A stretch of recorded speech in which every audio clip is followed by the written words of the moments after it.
masuk ke definisi apa sih cash flow itu.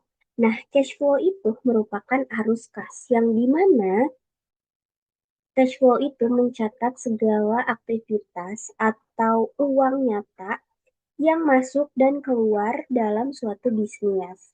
Nah, lalu apa bedanya cash flow dengan laporan laba rugi? Kalau laba rugi itu bisa mencatat piutang, sedangkan cash flow itu hanya mencatat uang yang benar-benar sudah cair saja.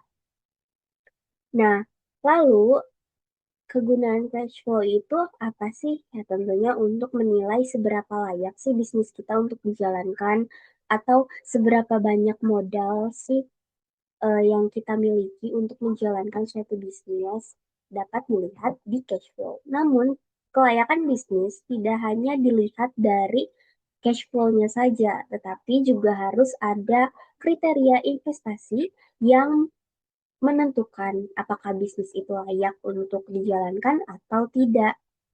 Nah, untuk yang pertama, kita akan menjelaskan bagaimana kita menyusun cash flow terlebih dahulu. Jadi, cash flow itu memiliki beberapa uraian seperti inflow, outflow, biaya-biaya operasional variabel, biaya operasional tetap, laba kotor, pajak, dan laba bersih. Nah, untuk yang pertama yaitu inflow. Inflow merupakan penerimaan yang perusahaan miliki. Nah, contohnya di sini adalah dari produksi lidah buaya, berapa sih penerimaan yang diterima oleh suatu perusahaan? Di sini terlihat bahwa pada tahun pertama, perusahaan memiliki penerimaan 4.480.000, lalu pada tahun kedua 61.440.000, dan seterusnya sampai tahun ke-8, yang dimana dari tahun kedua sampai ke-8 itu konsisten ya penerimaannya. Nah, lalu perusahaan juga mendapat penerimaan dari anakan lidah buaya, yang dimana baru tahun kedua perusahaan menerima uang tersebut dari penjualan anakan lidah buaya. Nah, selain dari produksi tersebut, perusahaan juga memiliki nilai sisa, yang dimana nilai sisa itu diterima perusahaan pada tahun ke-8. Selanjutnya, eh, beberapa uraian inflow itu dijumlahkan sehingga menjadi total inflow sebagai berikut. Kemudian, apa sih outflow itu? Outflow itu tentunya suatu biaya yang dikeluarkan oleh suatu perusahaan. Nah, di sini terbagi menjadi tiga ya, yaitu ada biaya investasi, biaya operasional tetap, dan biaya operasional variabel. Biaya investasi ini dibayarkan pada awal usaha dibangun. Nah, di sini tercatat, namun ada reinvestasi, di mana pada barang-barang tertentu memang seperti alat pertanian, itu nilai ekonomisnya hanya 3 tahun. Jadi perusahaan pada tahun keempat itu membeli lagi alat tersebut dan sebagainya. Kemudian ada total biaya investasi yang dimana total dari seluruh biaya investasi yang sudah diuraikan. Kemudian ada biaya operasional tetap, yang dimana biaya operasional tetap itu adalah biaya yang dikeluarkan oleh perusahaan secara konsisten, tidak berubah, dan akan tetap nominalnya akan tetap seperti itu. Sedangkan untuk biaya variabel itu adalah biaya yang nominalnya berubah seiring dengan berapa sih jumlah produksi perusahaan. Ketika jumlah produksi perusahaan naik, maka biaya variabel yang dikeluarkan juga akan besar. Sedangkan jika produksi perusahaan menurun, maka biaya variabel yang dikeluarkan juga sedikit. Kemudian dari total biaya variabel dijumlahkan menjadi dicampur dengan tata biaya operasional, di pembayaran pinjaman juga, serta pajak juga ya. Di sini ada pembayaran pinjaman. Nah, karena mungkin modal perusahaan itu cukup eh, terhambat karena kekurangan untuk investasi, maka perusahaan memutuskan untuk meminjam uang sisanya. Nah, di sini tertera ya, teman-teman, serta pajaknya. Jadi, berapa persen pajak sih yang harus dibayarkan oleh perusahaan ketika perusahaan tuh menghasilkan pendapatan sebesar hal tersebut gitu. Nah, kemudian untuk biaya-biaya tersebut dijumlahkan menjadi total outflow. Nah, sehingga dari tadi kita menyusun inflow dan outflow, kita bisa mengetahui net benefit atau net cash flow, yang dimana rumusnya adalah total inflow dikurangi dengan total outflow, sehingga kita dapat melihat net benefitnya itu berapa. Jadi, berapa sih manfaat atau keuntungan yang diterima oleh perusahaan dari penerimaan serta biaya-biaya yang dikeluarkan oleh perusahaan tersebut.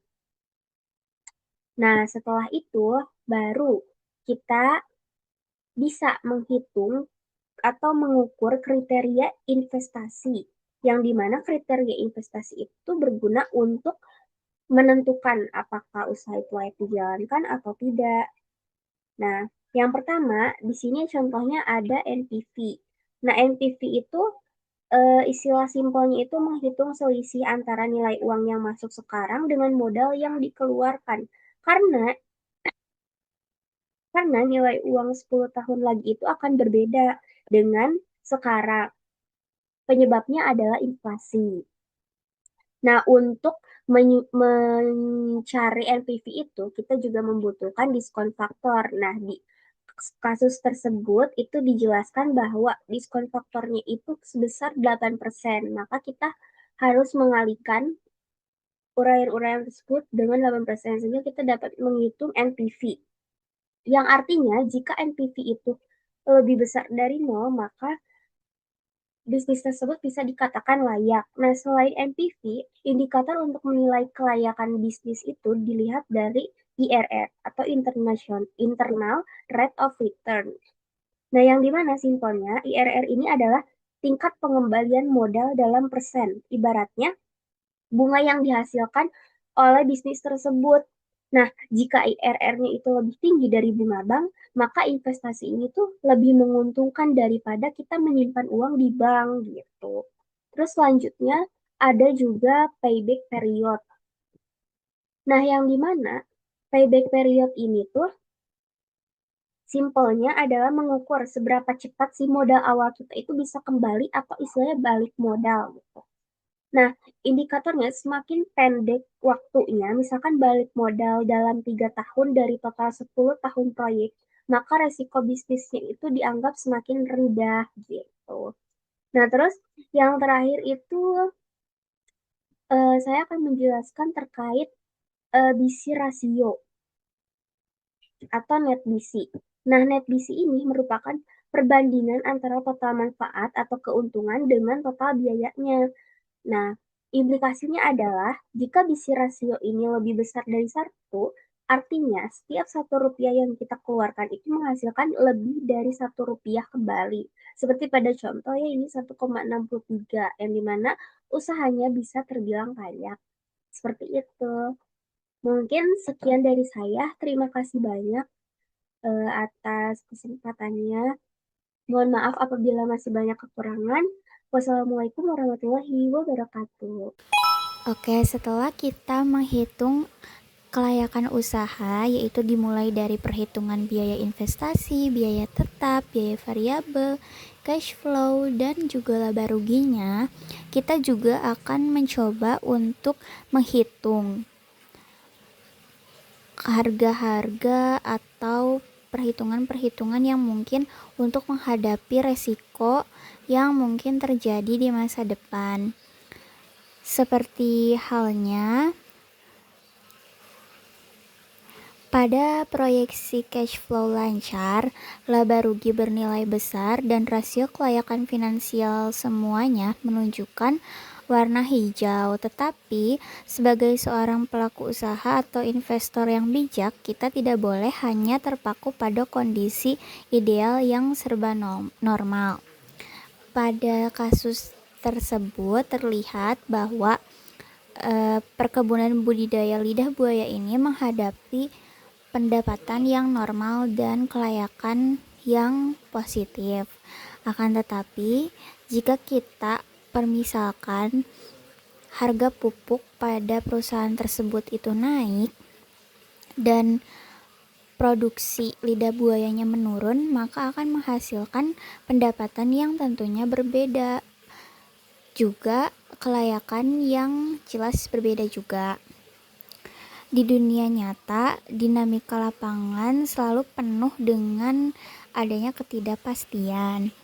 Harga sarana produksi bisa tiba-tiba melambung tinggi atau produktivitas panen kita bisa merosot akibat adanya serangan hama maupun perubahan iklim yang ekstrim. Nah, oleh karena itu, kita membutuhkan instrumen penguji yang objektif untuk mengukur resiko tersebut. Dua metode paling populer yang digunakan dalam evaluasi proyek adalah analisis sensitivitas atau kita singkat AS dan analisis switching value atau SV. Banyak orang mengira kedua metode ini sama karena sama-sama membahas resiko bisnis. Padahal cara pandang dan output datanya itu sangat bertolak belakang. Agar lebih mudah dipahami, mari kita gunakan analogi sederhana. Analisis sensitivitas itu ibarat kita bertanya, jika besok terjadi badai dengan kecepatan angin 50 km per jam, apakah atap bangunan kita akan bocor atau runtuh? Kita menguji ketahanan terhadap suatu skenario angka yang sudah kita tetapkan. Sebaliknya, switching value adalah pertanyaan terbalik. Berapa kecepatan angin maksimum yang sanggup ditahan oleh atap ini sebelum akhirnya ia jebol atau roboh? SV mencari batas merah terakhir keamanan kita. Mari kita bedah penerapannya secara detail pada proyek bisnis lidah buaya ini. Pertama, kita masuk ke pengujian kasus pertama, yaitu komponen biaya variabel berupa kenaikan harga pupuk. Di dalam operasional perkebunan, pupuk merupakan salah satu jantung utama untuk memastikan kualitas daun lidah buaya tetap tebal dan berlendir optimal. Namun, harga pupuk di pasar sangat rentan bergejolak akibat faktor global maupun kebijakan distribusi lokal. Kita bisa lihat bagaimana instrumen switching value bekerja di sini. Kita tidak bisa menebak-nebak angka kenaikan harga secara acak, melainkan kita meminta sistem keuangan untuk mencari titik impas kritis di mana NPV atau Net Present Value usaha kita tepat menyentuh angka 0 atau berubah dari layak menjadi tidak layak.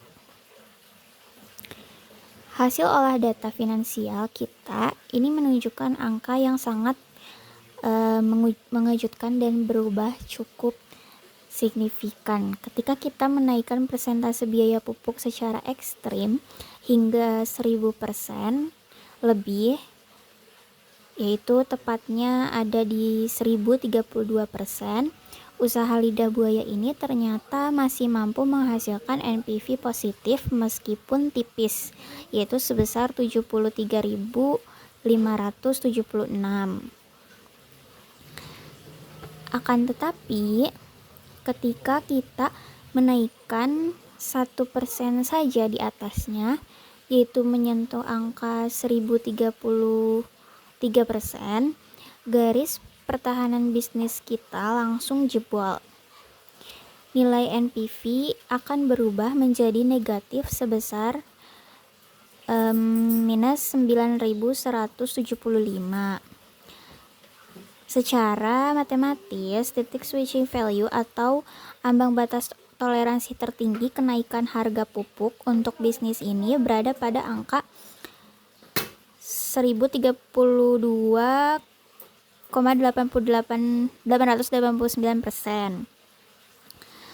Makna strategis dari angka ini yaitu memberikan kesimpulan yang sangat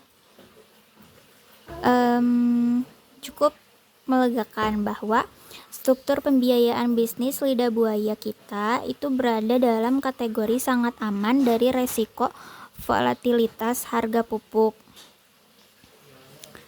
Lalu mengapa hal ini tuh bisa terjadi? Karena harga pupuk di realitas lapangan itu hampir mustahil melonjak hingga 1000% lebih dari harga normal saat ini.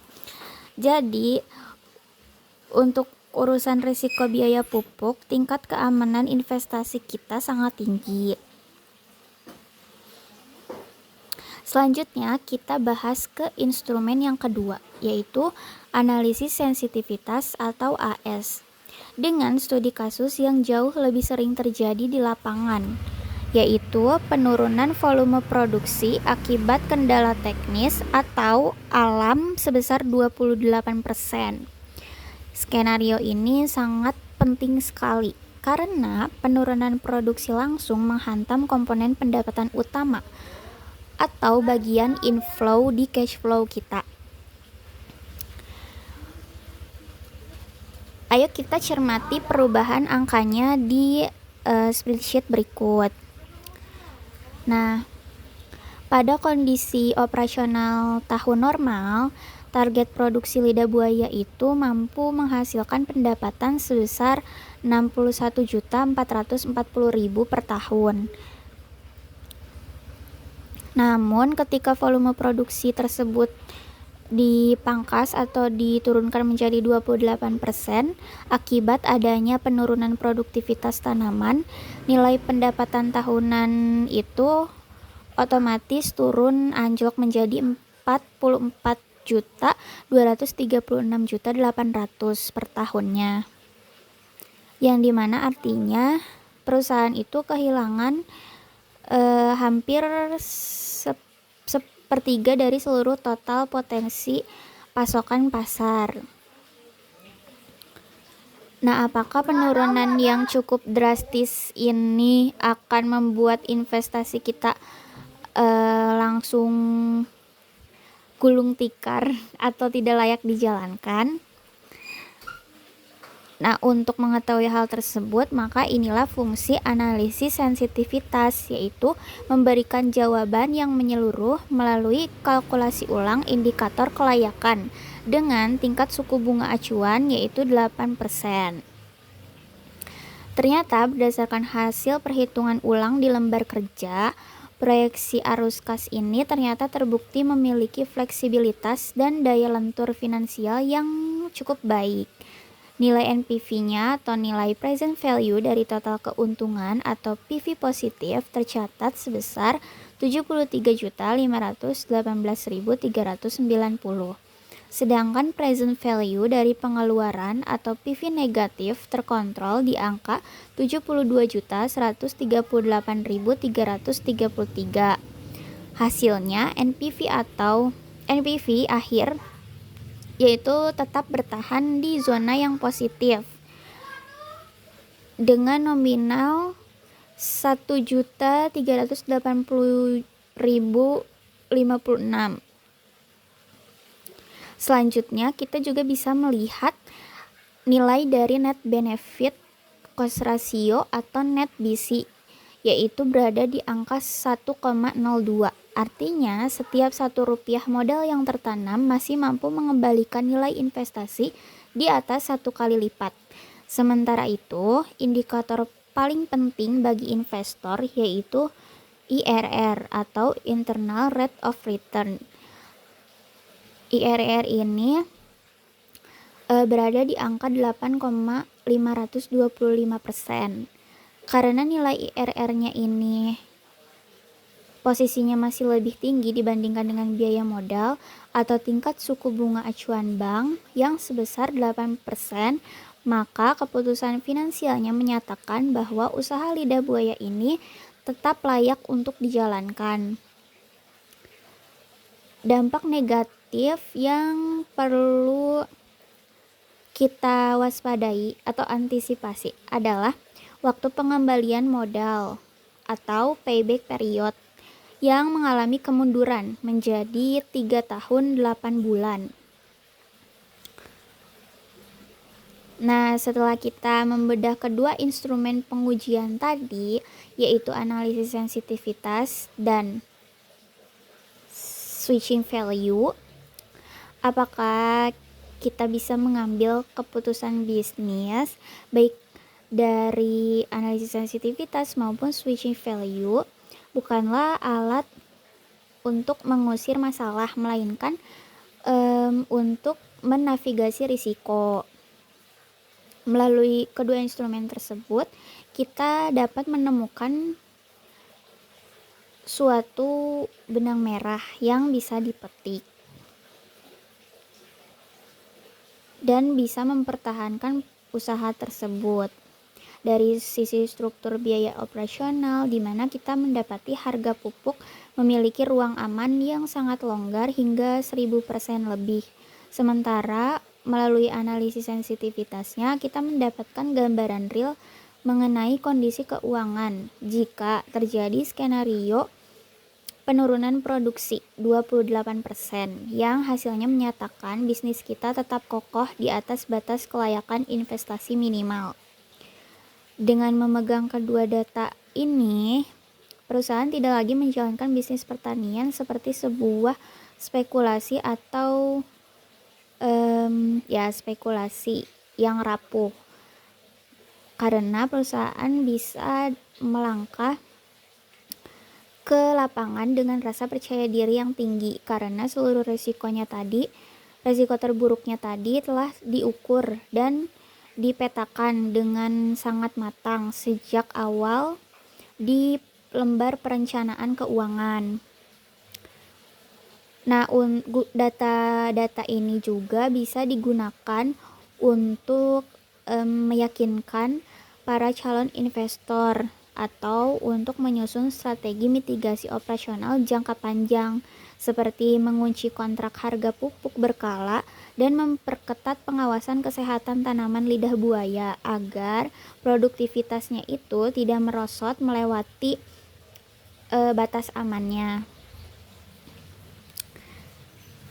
Mungkin cukup sekian dari saya. Terima kasih telah menyimak video kali ini pada analisis laporan keuangan di perusahaan lidah buaya.